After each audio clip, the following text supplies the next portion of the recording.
स्वागत है एक बार फिर से आपका और सवाल जवाब का सिलसिला शुरू करते हैं। उमेश शर्मा जी हैं जयपुर पिंक सिटी से। हाँ जी, बताइए शर्मा जी। नमस्कार। नमस्कार सर, मैंने 1.25 लाख शेयर ले रखे हैं यस बैंक के।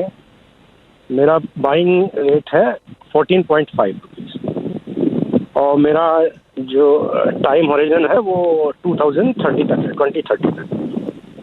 कुछ पता है क्या आपको सर? नहीं, पता नहीं है, बस मतलब आपका व्यू जानना चाहता हूँ कि सर। नहीं, पहले तो हम आपका व्यू जानना चाहते हैं कि आपने 1.25 लाख शेयर यस बैंक के खरीदे हैं 14.50 रुपए पे। सर मैं वो 3 साल से 4 साल से एवरेज करता आ रहा हूँ, जब से वो मतलब 67 से 5 तक गया, फिर बढ़ा, फिर घटा, तब से एवरेज करते करते मैं यहाँ तक पहुँचा हूँ। अभी और करेंगे एवरेज क्या? नहीं, अभी हो गया है, इसीलिए मैंने उसको लॉक कर दिया 2030 तक। तो आपकी राय जानना चाहता हूँ। समझ गया मैं ये इसलिए जानना चाह रहा था। देखिए अब बात समझ में है ना कि एवरेज प्राइस आपका आया, आपने 67 रुपये से खरीदा तो इसलिए क्वांटिटी बढ़ती गई। हाँ जी। तो लेकिन ऐसा जनरली करना नहीं चाहिए सर। 67 रुपये खरीदते आप यहाँ तक आ गए। चलिए अभी आपको फायदा हो रहा है सर, है ना? 2-2.5 लाख रुपये फायदा हो रहा है मुझे। 15-16% का प्रॉफिट है। ओके सरवेन ji, I don't require money immediately. हाँ, I want to put it कि वही लॉक में चला जाए। ओके सरवेन जी से लेते हैं। सरवेन जी भाई, यस बैंक में शर्मा जी ने 2030 तक का समय तय कर लिया है और एवरेजिंग करते अब इनके पास 1.25 लाख शेयर इकट्ठा हो गए हैं। अब आ गए ये फायदे में, 2.25-3 रुपये का लगभग फायदा है पर शेयर। क्या करना चाहिए? नहीं देखिए, पॉसिबली कहीं एवरेज करने का स्टॉक नहीं था और ये लकी है कि एवरेज करके इतना अच्छा अपना प्राइस नीचे ला पाए हैं, तो उसके लिए इनको मुबारकबाद। बट मे बी क्या वो राइट स्टॉक था, ये डिबेटेबल क्वेश्चन है।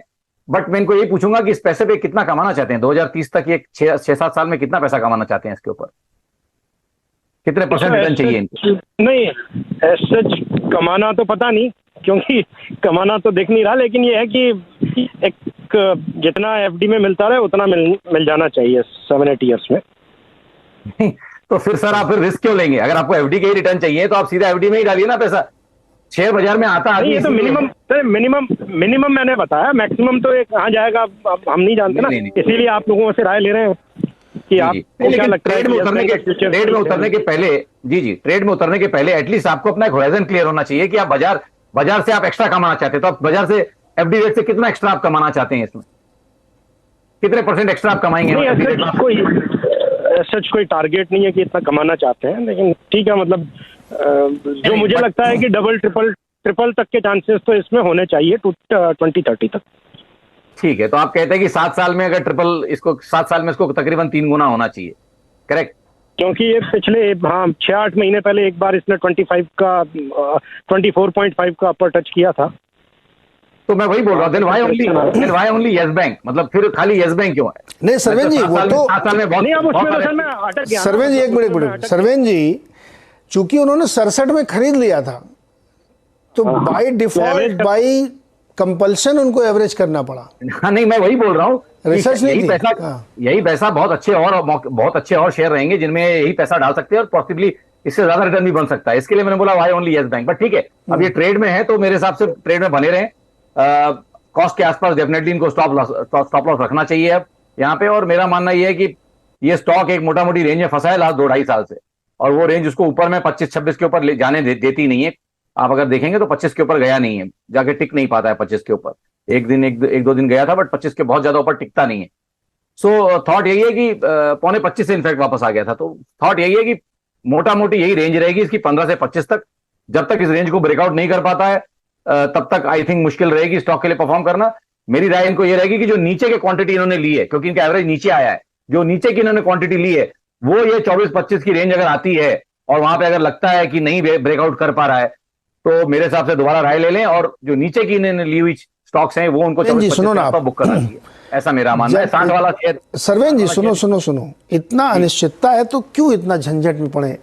लाइफ को सिंपल होना चाहिए। 2 रुपये 68 पैसे इनको फायदा हो रहा है, बेच दे पूरी 1.25 लाख की क्वांटिटी और उसके बाद एक कोई ढंग का ग्रोथ स्टॉक लें। अब बताओ कौन सा लें? मान लो बिचवा दिया हमने सब, क्या खरीदे?